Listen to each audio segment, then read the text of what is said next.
All right guys, welcome back to Mr. G's Classics. This is video 2 update of my personal 1963 Impala.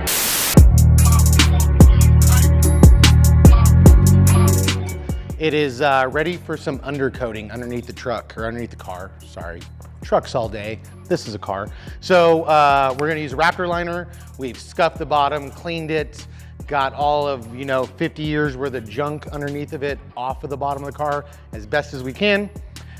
We metal etch primered all the spots that need to be metal etch primered, and tomorrow morning my painter's coming in and he is going to Raptor line the whole bottom of the car in a red color to kind of match the outside. Factory, these cars would have been red oxide primer on the bottom, kind of keep that same vibe, but do it a little bit more modern and something that's a little bit more durable.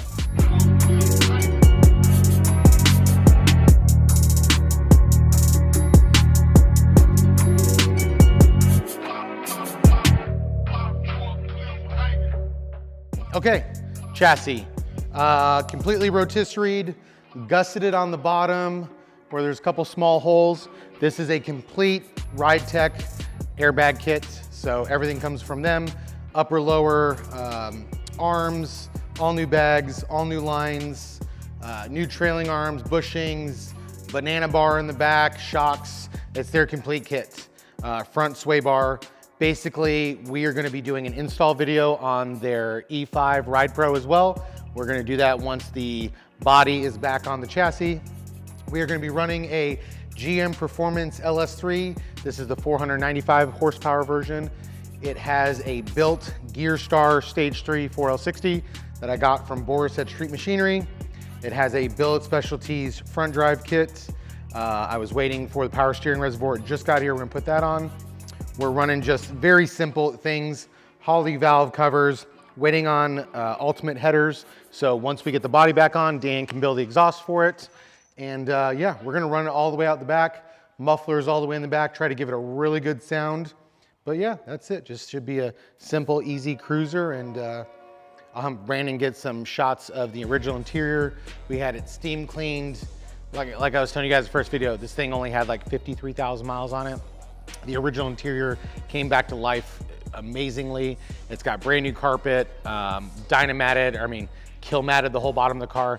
So we're building it to drive it and enjoy it. It'll have vintage air, it'll have a radio, it'll have Dakota digital gauges, it'll have all of the normal things we put in all the trucks that we build for customers. But yeah, this is it in a nutshell. Hopefully next week when Brandon films, the body will be back on the chassis. We can start plumbing fuel lines, transmission lines, all the air lines through the car back to the RidePRO with Ridetech. That's gonna be mounted on the package shelf in the trunk. I have a little bit of repairs I need to do in the trunk, and we're gonna spackle paint the whole trunk, make it look brand new. And yeah, we'll have some shots tomorrow or Monday of the bottom of the car all lined.